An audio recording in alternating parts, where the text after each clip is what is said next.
Hello student, welcome to my channel Pratishth classes. मैं हूं Meena Mishra. Problem set 5 start हो चुका है और अब तो एंड भी होने वाला है इसका। क्वेश्चन नंबर 17 आज हम करेंगे। क्वेश्चन नंबर 17 क्या है? Given A 4-3 B 8-5, find the coordinates of the point that divide segment A B in the ratio 3:1। इसको पहले तो हम ये देखें कि क्वेश्चन क्या बोल रहा है कि ये हमारे पास एक पॉइंट ए है और ये है एक पॉइंट बी। ए का कोऑर्डिनेट हो गया 4-3 और बी का कोऑर्डिनेट हो गया 8-5। ये जो दो पॉइंट को ज्वाइन करने वाली जो लाइन है, find the coordinate of the point that divide ये segment A B in the ratio 3:1। कोई भी एक पॉइंट, मान लो हम यहाँ पे पी ले लेते हैं, इसके कोऑर्डिनेट XY ले लेते हैं, तो ये जो P पॉइंट है इस AB सेगमेंट को किस रेशो में डिवाइड कर रहा है? बुक में क्या दिया हुआ? 3:1 के रेशो में डिवाइड कर रहा है। तो हमें इस पॉइंट P के कोऑर्डिनेट फाइंड करने हैं जो A और B पॉइंट से मिलने वाले सेगमेंट को 3:1 के रेशो में डिवाइड कर रहा है। तो इस टाइप के क्वेश्चन हम कर चुके हैं। सेक्शन फॉर्मूला यूज होगा, तो सेक्शन फॉर्मूला यूज करके हम क्वेश्चन सॉल्व करेंगे। क्या लिखेंगे हम लोग? सेक्शन फॉर्मूला में हमने क्या पढ़ा था? पहले तो ये लिखते हैं कि let point P divide segment AB इन 3:1। ये इसको डिवाइड कर रहा है। तो यहां पर बाय सेक्शन फॉर्मूला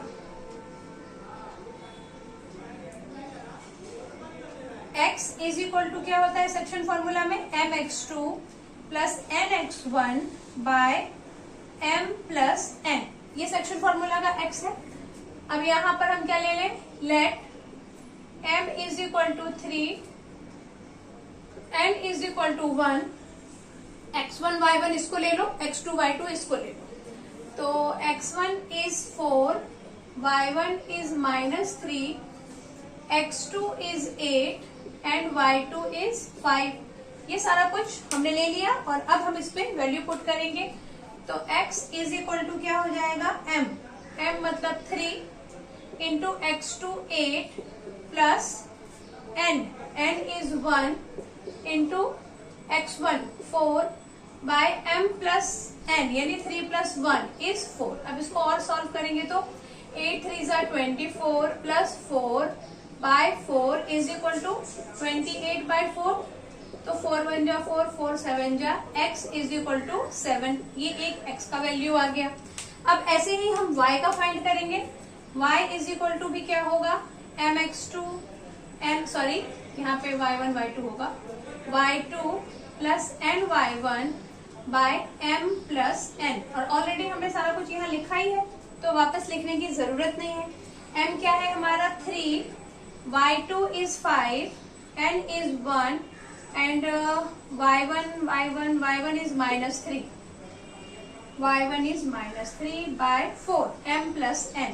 तो y is equal to 5 3 ज़ा 15 minus 3 1 ज़ा 3 by 4। तो 15 minus 3 is 12 by 4। तो 4 1 ज़ा 4, 4 3 ज़ा 12। y is equal to 3। तो इसका मतलब ये हुआ कि ये जो P पॉइंट है इस लाइन सेगमेंट को, इस P पॉइंट का कोऑर्डिनेट क्या है? 7 and 3। तो आंसर हम क्या लिखेंगे यहाँ पर? P 7 3। ये तो आपको पता ही है कि x कोऑर्डिनेट पहले लिखते हैं और y कोऑर्डिनेट बाद में लिखते हैं। तो इस आंसर को चेक करते हैं और फिर next question. Question number 18. Find the type of a quadrilateral if point A, B, C, D are joined serially. अब ये joined serially का मतलब क्या हुआ? वही जैसा कि हम quadrilateral बनाते हैं वैसे ही बना दो। A, B, C, D। A के कोऑर्डिनेट क्या हो गए? -4 -2। B का कोऑर्डिनेट हो गया -3 और ये हो गया 3 -2 और D हो गया आपका 2 3। अब इसका टाइप बताना है कि ये किस टाइप का क्वाड्रिलेटरल है। तो टाइप तो बहुत सारे हैं, रेक्टेंगल है, स्क्वायर है, पैरेललोग्राम है, ट्रेपेजियम है, काइट है। लेकिन एक जो कॉमन टाइप है वो है पैरेललोग्राम। जैसे कि एक रेक्टेंगल भी पैरेललोग्राम होता है, एक स्क्वायर भी पैरेललोग्राम होता है, एक रोम्बस को भी हम पैरेललोग्राम बोल सकते हैं। क्योंकि पैरेललोग्राम होने के लिए क्या जरूरी है कि उसके जो अपोजिट साइड्स हैं वो पैरेलल होने चाहिए, तो वो पैरेललोग्राम हो जाएगा। तो यहाँ हम इसको भी दो तरीके से कर सकते हैं, जैसे कि मैं आपको हमेशा इस टाइप के क्वेश्चन में बताती हूँ। या तो आप डिस्टेंस फॉर्मूला लगाओ, डिस्टेंस फॉर्मूला से क्या होगा, इसका डिस्टेंस फाइंड करेंगे और इसका डिस्टेंस फाइंड करेंगे, दोनों का डिस्टेंस इक्वल आएगा। इसका डिस्टेंस और इसका डिस्टेंस, इन दोनों का डिस्टेंस भी इक्वल आएगा। तो उससे हम बोल सकते हैं कि ये रेक्टेंगल है, अपोजिट साइड्स आर इक्वल। उसके बेस पे ये पैरेललोग्राम भी हो सकता है और रेक्टेंगल भी हो सकता है। नेक्स्ट हम ये भी बोल सकते हैं इनका स्लोप फाइंड करके कि ये दोनों पैरेलल है और ये दोनों पैरेलल है, क्योंकि इनका स्लोप इक्वल आएगा। तो opposite sides are parallel, therefore it can be a parallelogram. तो स्लोप इजी है तो हम स्लोप से इसको पैरेललोग्राम प्रूव कर देते हैं। मतलब पैरेललोग्राम प्रूव करने के लिए हम साइड इक्वल है ये कॉन्सेप्ट ना लेकर साइड पैरेलल है ये वाला कॉन्सेप्ट यूज करेंगे। तो स्टार्ट करेंगे। Find the type of quadrilateral if point this are joint serially. तो यहाँ हम क्या फाइंड कर रहे हैं, slope of line, slope of side DC। तो स्लोप का फॉर्मूला तो आपको याद ही है, y2 minus y1 by x2 minus x1। और late x1 is 2, y1 is 3, x2 is 3 and y2 is minus 2। हम इन दोनों में फाइंड कर रहे हैं, तो इसको x1 y1 और इसको x2 y2 ले लिया हमने। और अब हम वैल्यू पुट करेंगे, वैल्यू पुट करेंगे तो क्या लिखेंगे, y2 minus 2 minus 3 bye x2 3 minus 2। तो माइनस 2 माइनस 3 इज माइनस 5 और यहाँ डिनोमिनेटर में आ गया 1, यानी कि DC का स्लोप तो हो गया -5। अब देखते हैं AB का स्लोप क्या होता है। तो slope of side AB, again formula y2 minus y1 by x2 minus x1, but this time x1 y1 and x2 y2 is different. x1 let x1 is -4, y1 is -2, x2 is -3 and y2 is -7. Now substitute the value. y2 -7 minus y1 is -2, minus minus plus, x2 is -3 and x1 is -4. y2 -7 then y1 is -2, तो फॉर्मूले का minus और value का minus, दोनों minus minus मिलके plus हो गए। x2 is -3 and x1 is -4, again minus minus become plus. अब इसको हम सॉल्व करें तो -2 प्लस 5 -7 प्लस 2 इज -5 बाय 1। तो क्या देखा हमने, इसको 1 और इसको 2 नाम दे दो। फ्रॉम 1 एंड 2 क्या देखा कि this slope and this slope is equal. उसको तो खैर हम बाद में मेंशन करेंगे, अभी इसका स्लोप फाइंड करो। Slope of side DA is equal to y2 minus y1 by x2 minus x1 and let x1 is 2, y1 is 3, x2 is -4 and y2 is -2। x1 y1 and x2 y2 ऐसा लिया। Value substitute करेंगे तो y2 is -2 -3 bye x2 is -4 -2, तो कितना आया -5 by -6, cancel 5 by 6। इसका slope तो 5 by 6 आ गया।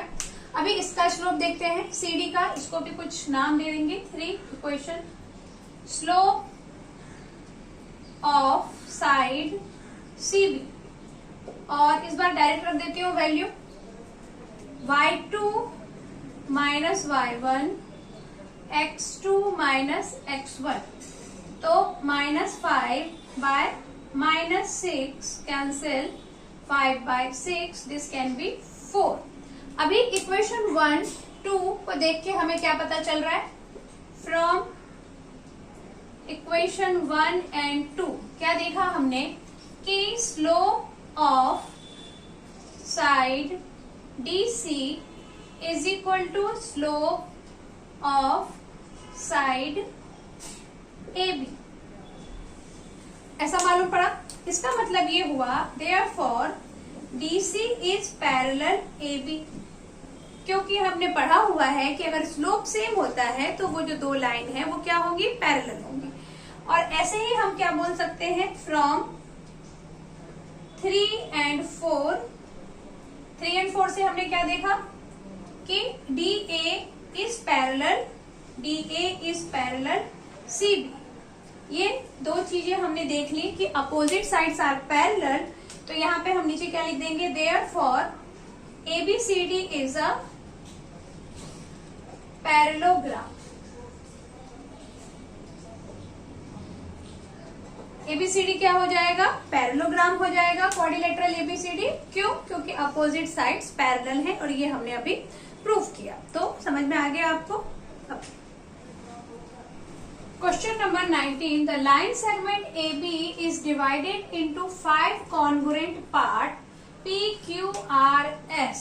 क्या है क्वेश्चन कि एक हमारे पास ये लाइन सेगमेंट है AB और इसमें PQRS ये कॉन्ग्रुएंट पॉइंट हो गए।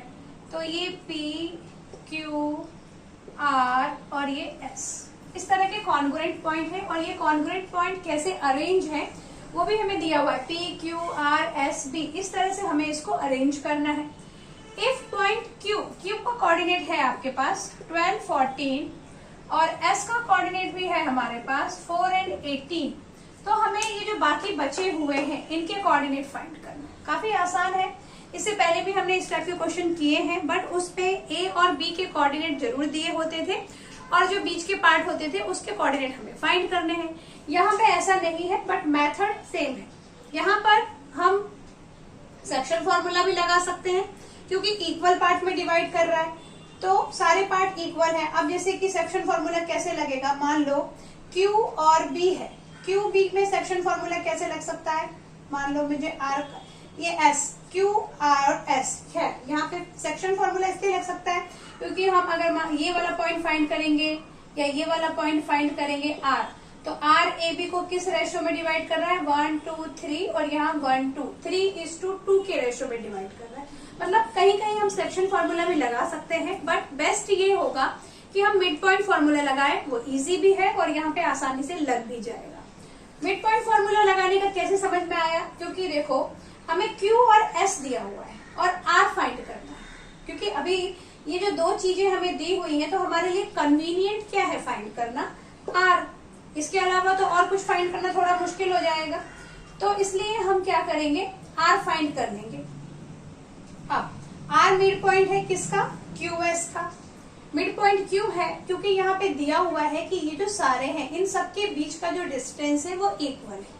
तो R is the mid point of segment QS और फिर मिड पॉइंट का फॉर्मूला लगा के हम R का कोऑर्डिनेट फाइंड कर लेंगे। लेकिन उसके पहले हम क्या कर सकते हैं कि A के कोऑर्डिनेट को x1 y1, P का कोऑर्डिनेट x3 y3 और B का कोऑर्डिनेट x2 y2 ले लेते हैं।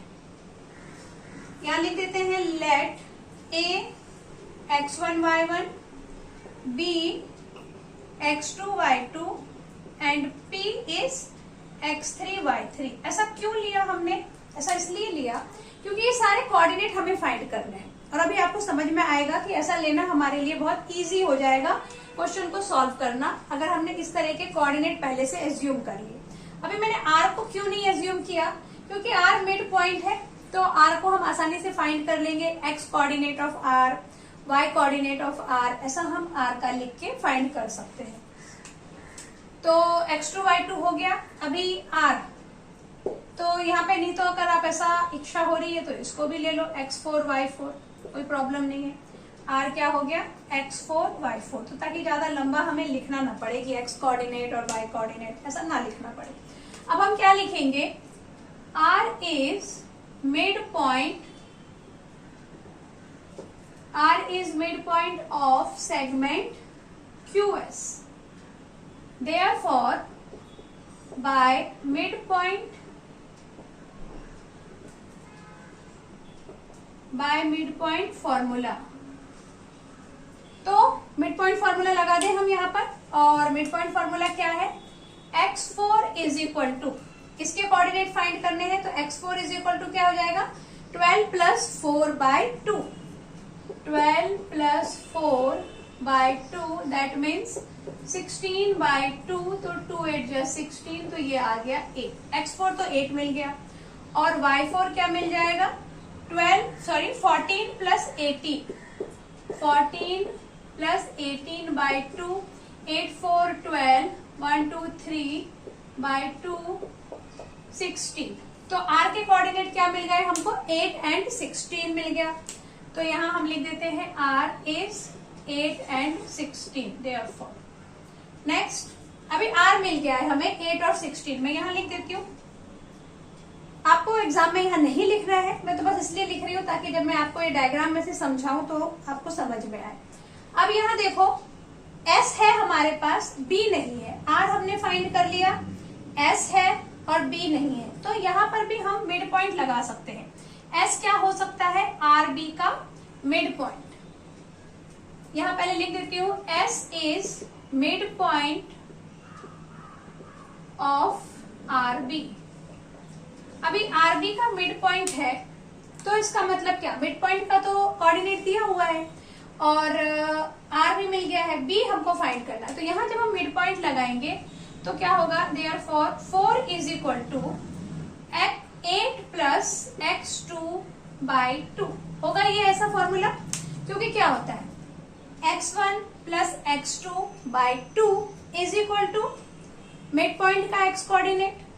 तो यहाँ मिड पॉइंट का कोऑर्डिनेट हमें गिवन था, तो इसलिए हमने वो लिख दिया यहाँ पर, और यहाँ क्या लिख दिया, 8 plus x2 by 2। Cross multiplication कर दो, 16 is equal to 8 plus x2, तो 16 minus 8 is equal to x2, तो 8 इज इक्वल टू x2। और ऐसे ही हम किसका फाइंड कर लेंगे, y का। तो इस बार y के लिए हम क्या लिखेंगे, 18, क्योंकि y की वैल्यू दी हुई है। 18 is equal to 16 plus y2 by 2, 36 minus 16 is equal to y2, 6 minus 6, 3 minus 1 is 2, तो y2 आ गया आपका 20।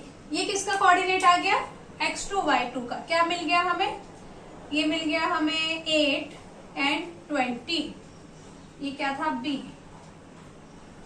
Therefore b is 8 and 20। अभी नेक्स्ट, ये सब इस तरफ के सारे मिल गए, हमें p फाइंड करना है। तो जैसा हमने अभी b फाइंड किया वैसे ही हम t फाइंड कर सकते हैं। p वैसा फाइंड, हाँ क्या लिखेंगे, pr का मिड पॉइंट क्या है, q, और बिल्कुल इसी की तरह जैसा इसको भी सॉल्व करेंगे। तो पहले आप इसका स्क्रीनशॉट लीजिए, फिर आगे का करते हैं। यहाँ पर जो मैंने b का आपको कोऑर्डिनेट बताया था, x कोऑर्डिनेट, वो एक्चुअली 0 आना चाहिए, मैंने वहां 8 लिख दिया, उसको आप ठीक कर लो। देखो क्या हुआ था, यहाँ पर 8 प्लस 4, यहाँ पर ये 4 x कोऑर्डिनेट यानी 4 इज इक्वल टू 8 प्लस ये b का कोऑर्डिनेट जो था x2 बाई 2। तो 4 को जब हम 2 से मल्टीप्लाई करेंगे तो 8 आएगा, मैंने वहां पे 16 लिख दिया था बाय मिस्टेक। तो 4 2 जा 8 minus 8 is equal to x2, तो ये आपका x2 जो है हमारा वो 0 आ जाएगा। इसको आप ठीक कर लो, ओके।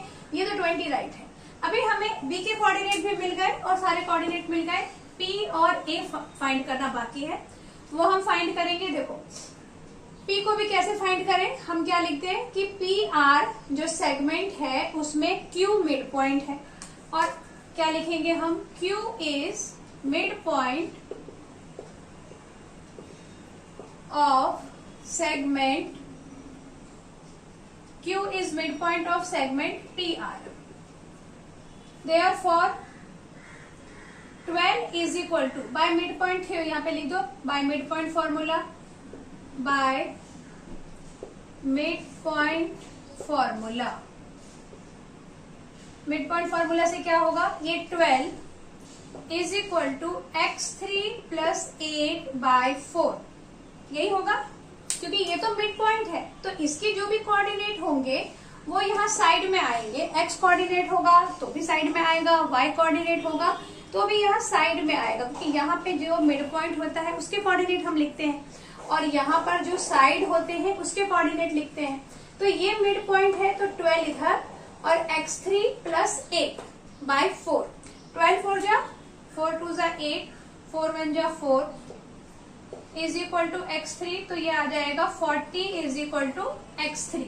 और ऐसे ही नेक्स्ट हम क्या फाइंड करेंगे, y3, तो ये 14 इज इक्वल टू कितना हो जाएगा, y3 प्लस 16 बाय 2, ये हो गया 28 minus 16 is equal to y3, 28, 14 2 जा 28 और ये जो 16 है वो इधर आके माइनस हो गया, 8 माइनस 6 इज 2, 2 माइनस 1 इज 1, तो ये y3 हो गया 12। इसका मतलब कि p के कोऑर्डिनेट मिल गए आपको 14 एंड 12। एक बार इसके कोऑर्डिनेट चेक करेंगे, आज मैं गड़बड़ पे गड़बड़ कर रही हूँ। ये यहाँ पर फॉर्मूले में 4 नहीं आता है, फॉर्मूले में यहाँ पे आता है 2, क्योंकि मिड पॉइंट फॉर्मूला क्या है, x3 प्लस 8, मतलब मिड पॉइंट फॉर्मूला क्या होता है, x is equal to x1 plus x2 by 2, तो यहाँ 2 आना चाहिए, पता नहीं मैंने क्यों 4 लिख दिया था। तो 12 2 जा 24 minus 8 is equal to x3, 24 में से 8 माइनस करो, 14 माइनस 8 9 10 11 12 13 14 6 और ये आ जाएगा 16। तो x3 की जो वैल्यू जो p है वो क्या है अपना 16 एंड 12। नेक्स्ट a फाइंड करेंगे, तो a भी बिल्कुल ऐसे ही फाइंड करेंगे, aq का मिड पॉइंट ले लेंगे p और फिर हम a के कोऑर्डिनेट फाइंड कर लेंगे। तो यहाँ पे मैं लिख देती हूँ p मिड पॉइंट है ना, p is midpoint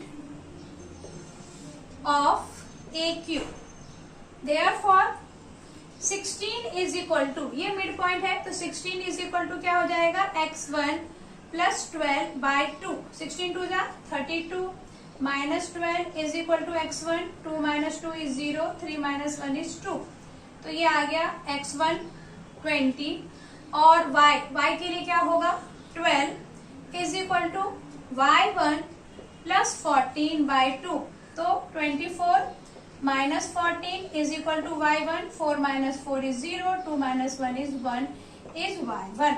तो इसका आ गया आपका 20 एंड 10। अब इसका भी एक बार आंसर चेक करेंगे, तो जितना भी ये 20 और 10 करेक्ट है और ये सब कुछ आपको अच्छे से समझ में आ गया होगा। हमने मिड पॉइंट का फॉर्मूला यूज किया क्योंकि वो इजीली आ जाता है, सेक्शन फॉर्मूले में थोड़ा m और n की वैल्यू रखना पड़ता है तो कैलकुलेशन ज्यादा हो जाता है।